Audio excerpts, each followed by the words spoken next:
छत्तीसगढ़ के दुर्ग जिले में आज यानी कि 25 अप्रैल को एक बहुत बड़ा कांड महिला द्वारा अंजाम दिया गया।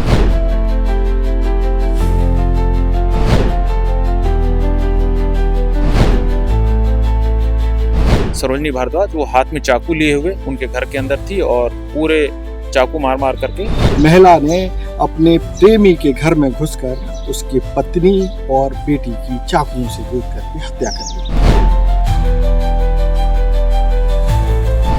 ललितेश यादव की पत्नी रीना यादव और उनकी बिटिया है नैना यादव और उनका जो पुत्र है 8 वर्षीय आदित्य यादव, इन तीनों पे चाकू से संघातित वार किया जा करके एक बच्चे ने तो बाथरूम में जाकर के अपनी जान बचाई और उसके शोर के बाद ही पब्लिक इकट्ठी हुई और इसके बाद महिला को पकड़ा जा सका।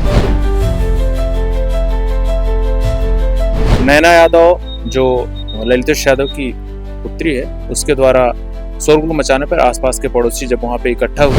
पूरा घटनाक्रम क्या है, घटनाक्रम के समय पति कहाँ था, कैसे घटनाक्रम हुआ, महिला कहाँ की है, वो सारी कुछ जानकारी हम आपको इस खबर में देंगे। स्पर्श मल्टी स्पेशलिटी हॉस्पिटल अब गैस्ट्रोएंटेरोलॉजी की सुविधा के साथ आपकी सेवा में, साथ ही दे रहा है एम्बुलेंस के लिए टोल फ्री नंबर की सुविधा 180030911616। स्पर्श मल्टी स्पेशलिटी हॉस्पिटल, एक एहसास अपनेपन का। नमस्कार, मैं हूं मयंक चतुर्वेदी और आप तीरंदाज देख रहे हैं। छत्तीसगढ़ में लगातार अपराध, अलग अलग तरह के अपराधों में बड़ी तेजी से बढ़ोतरी हो रही है और आज फिर एक ऐसा कांड हुआ जो छत्तीसगढ़ में शायद ही पहले कभी सुनाई दिया। मसला यह है कि दुर्ग जिले में एक स्मृति नगर पुलिस चौकी है, उसमें कातुल बोर्ड क्षेत्र पड़ता है। कातुल बोर्ड क्षेत्र में एसटीएफ की एक कॉलोनी है। एसटीएफ यानी कि स्पेशल टास्क फोर्स की एक कॉलोनी बनी हुई है जिसमें आरक्षक लोग रहते हैं। कातुल बोर्ड में जो कॉलोनी है उसमें ब्लॉक्स बने हुए हैं और यहाँ जो डी ब्लॉक है, डी ब्लॉक में जो 15 नंबर मकान है उसमें ललितेश यादव नाम के आरक्षक अपनी पत्नी रीना यादव और अपने 3 बच्चों के साथ रहते हैं। आज सुबह करीब 7:30 से 8 बजे के बीच में ललितेश यादव की कथित प्रेमिका उनके घर पर आती है और घर पर आने के बाद बातचीत करती है, ऐसा बताया जा रहा है। उस समय ललितेश यादव घर में मौजूद नहीं होते हैं। ललितेश यादव के बारे में बताया जा रहा है कि वो रेलवे स्टेशन गए हुए थे, उनको बाहर कहीं जाना था, इसलिए वो रिजर्वेशन के काम से रेलवे स्टेशन, दुर्ग रेलवे स्टेशन गए हुए थे। सारा जो प्रकरण है वो ललितेश यादव की गैर मौजूदगी में हुआ। जब ये महिला पहुंचती है घर में, यानी कि कथित प्रेम का जो बताई जा रही है, वो रीना यादव से बातचीत करती है, ऐसा चर्चा है। चर्चा के दौरान जो है मैं ऐसा भी सुनने में आ रहा है कि ललितेश की पत्नी रीना उसको नाश्ता ऑफर करती हैं कि नाश्ता ले आते हैं। जब ललितेश की पत्नी रीना नाश्ता लेकर के आती है तो ये महिला जो कि कथित प्रेमिका है, जिसका नाम सरोजनी भारद्वाज है, ये रीना पर वहीं रखा हुआ एक सब्जी काटने का चाकू है उससे ताबड़तोड़ हमले कर देती है। उस पर जब ऐसा बीप सुनने में आ रहा है कि करीब 15 से ज़्यादा वार किए गए रीना यादव के शरीर पर सरोजनी भारद्वाज नाम की महिला द्वारा। जब वो अचेत हो जाती है, जब उसका वहाँ घर में मौजूद उनका एक बच्चा है जो कि करीब 8-9 साल का बताया जा रहा है, कक्षा 4 में पढ़ता है, वो जाग कर के आता है तो आदित्य पर भी महिला चाकुओं से हमला करती है। उसके पेट में भी करीब 1 दर्जन वार सुनने में आ रहा है किए जाते हैं और वो अचेत हो जाता है। ये मामला देख करके जो ललितेश यादव की सबसे बड़ी पुत्री है जो करीब 12 साल की है, जिसका नाम नैना बताया जा रहा है, वो डर करके भाग करके बाथरूम में जाती है और बाथरूम से चिल्लाना शुरू कर देती है। इनकी एक और बच्ची है जिसका नाम तानिया बताया जा रहा है, यानी कि ललितेश यादव के 3 जो बच्चे हैं उसमें जो 10 साल करीब की जो बच्ची है तानिया यादव, उस पर भी चाकुओं से हमला किया जाता है।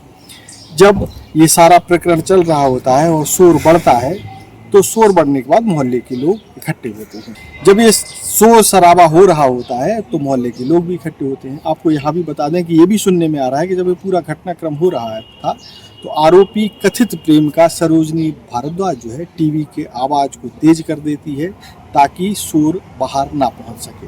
लेकिन जो बड़ी बिटिया है, इसका नाम नैना बताया जा रहा है, वो बाथरूम में जाकर के शोर करती है और बाथरूम में एक रोशनदान या खिड़की बताई जा रही है, उससे आवाज़ दूसरों तक पहुँच पाती है। जब लोग इकट्ठे हो जाते हैं तब जो है लोग वहाँ पहुँचते हैं, रोका जाता है ऐसा बताया जा रहा है और फिर पुलिस को बुलाया जाता है।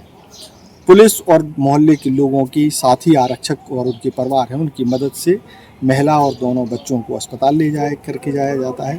लेकिन वहाँ जो है रीना यादव और आदित्य, जो कि 8 साल का बच्चा है, यानी कि पत्नी और बेटा, दम तोड़ देते हैं, उन्हें मृत घोषित कर दिया जाता है। पुलिस ने इस मामले में सरोजनी भारद्वाज को गिरफ्तार कर लिया है।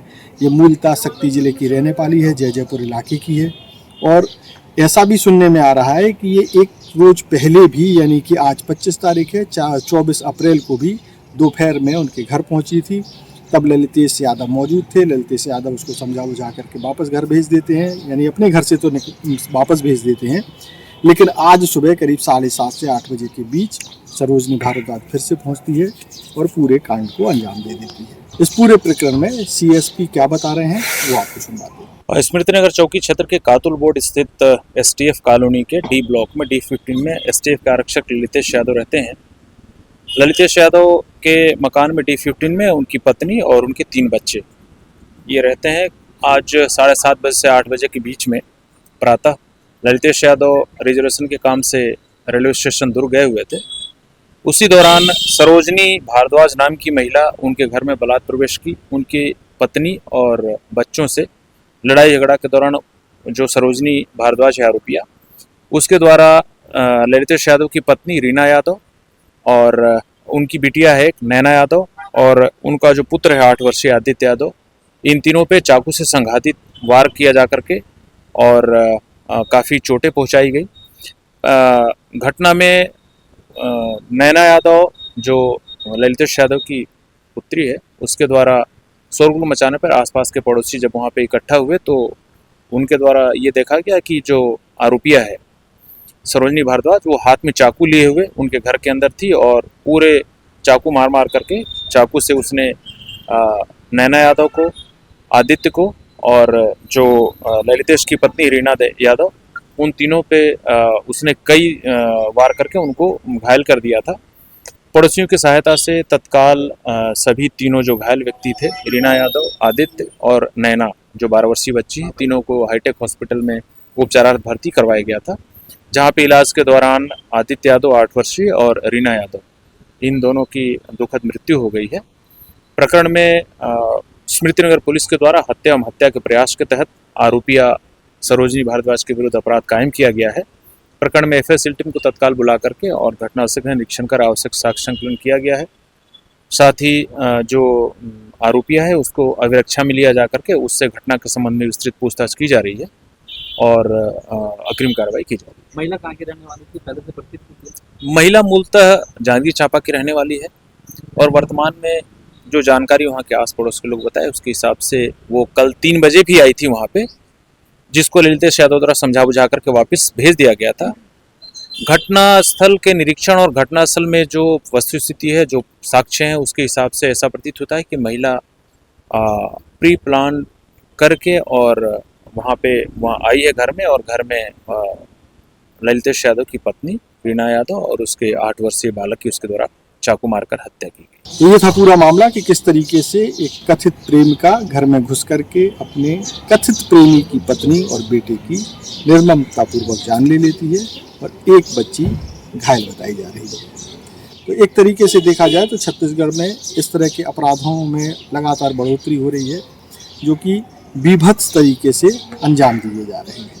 देश और दुनिया की ताज़ा तरीन खबरों से जुड़े रहने के लिए आप तीरंदाज को सब्सक्राइब करना बिल्कुल ना भूलें। बेल आइकन को जरूर प्रेस कर लीजिएगा और अगर आप हमारे इस वीडियो को हमारे फेसबुक पेज पर देख रहे हैं तो कृपया करके उसे भी फॉलो कर लें। नमस्कार।